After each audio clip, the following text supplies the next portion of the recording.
It's just me and you.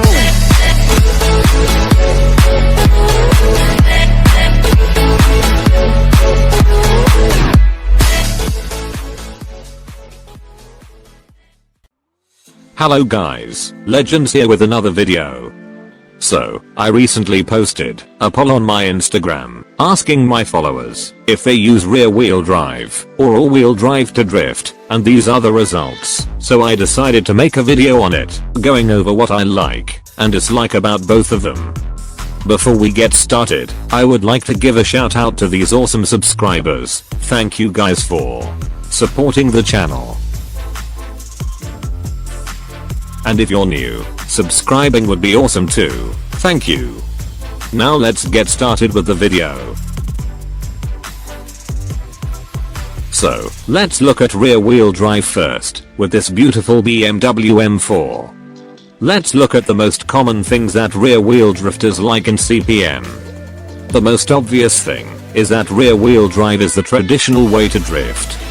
It is how most cars in real life drift, which is why we must understand why most rear wheel drifters in CPM get very upset when all wheel drifters mock them.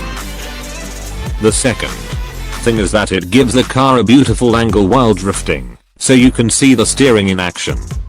It is also more challenging, and so more fun to most users, as a main style of drifting.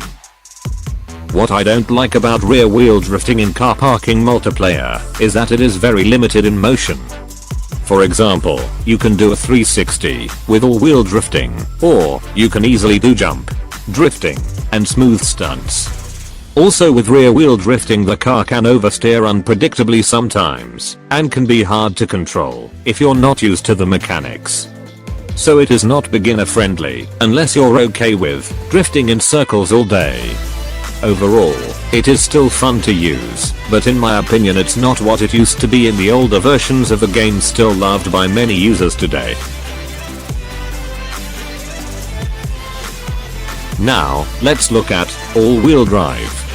It is definitely not the most common way to drift in real life, but it is the most common in car parking multiplayer for many players, especially beginners. Let's look at what I like about it. The first thing is that it has smoother transitions. It gives a better feel of allowing the car to counter-steer instead of fighting with the steering wheel.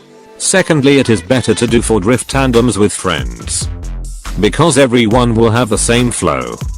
It is also very fun for doing stunts and 360s, and it has a consistent and predictable drifting line. Now for the things I don't like about it. You have to spend time to burn your tires to 0%. You have to have a high horsepower for the smoothest experience. You also have to be careful of understeering and sliding into walls. Other than all that, it is pretty reliable to drift with, and is a lot of fun, and is beginner friendly. So, it all depends on your preferences. Both are good styles of drifting that you can try and have fun with. Just practice to get better at them. So, I hope you enjoyed the video. Thank you for watching, and have a wonderful day.